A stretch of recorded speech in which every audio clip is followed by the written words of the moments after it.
बिस्मिल्लाहिर्रहमानिर्रहीम। अस्सलाम वालेकुम। बहुत अच्छी खबर आ रही है, वो ये आ रही है कि जनाब पाकिस्तान के लिए जो है दुबई की फ़्लाइटें ओपन होने जा रही हैं, लेकिन अभी ऑफिशियली ऐलान नहीं किया। लेकिन वहाँ के जो माहिरीन हैं वो कह रहे हैं 30 जून से पहले पहले। वैसे तो उन्होंने कहा 6 जुलाई से बाद जो है ओपन कर दी जाएगी, लेकिन 30 जून से पहले पहले कहा जा रहा है ओपन हो जाएगी, क्योंकि 23 जून से इंडिया की ओपन हो रही हैं।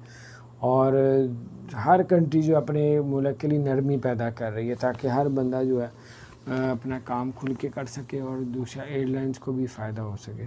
तो ये अपडेट्स थी, मैंने कहा आपके साथ शेयर करता हूँ। और अगर आप लोग टूरिस्ट वीज़ा विज़िट वीज़ा लेना चाहते हैं तो फैमिली के साथ अप्लाई करें, और आप अगर तो अकेले अप्लाई करेंगे तो वीज़ा रिजेक्ट होने के भी चांस मौजूद है। उसके अलावा आपको बताते चलो, अगर पाकिस्तान से अगर आप दुबई जाना चाहते हैं, सऊदी अरब जाना चाहते हैं, आप जा तो अभी भी सकते हैं। अफ़गानिस्तान का वीज़ा ले, बिल्कुल फ्री है, कोई चार्जेस नहीं है, और आपको 14 दिन बाद में करंटीना करना पड़ेगा। उसके बाद आप दुबई जा सकते हैं, और आपके पास जो है टेस्ट भी होना चाहिए। और अगर सऊदी अरब जाना तो सऊदी अरब में भी यही आप सूरत हाल है।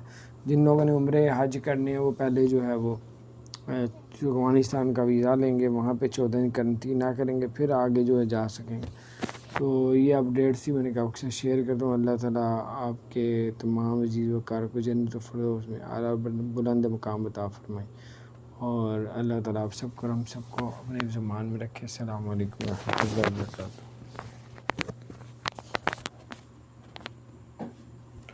और आपसे एक बात और शेयर करनी थी, आपको बताते चलें कि वर्क वीज़ा जो है बहुत से लोग पूछते हैं, वर्क वीज़ा उस वक्त तक ओपन नहीं होता जब तक उस मुल्क की दोनों मुल्कों की आपस में फ़्लाइटें ओपन ना हो जाए।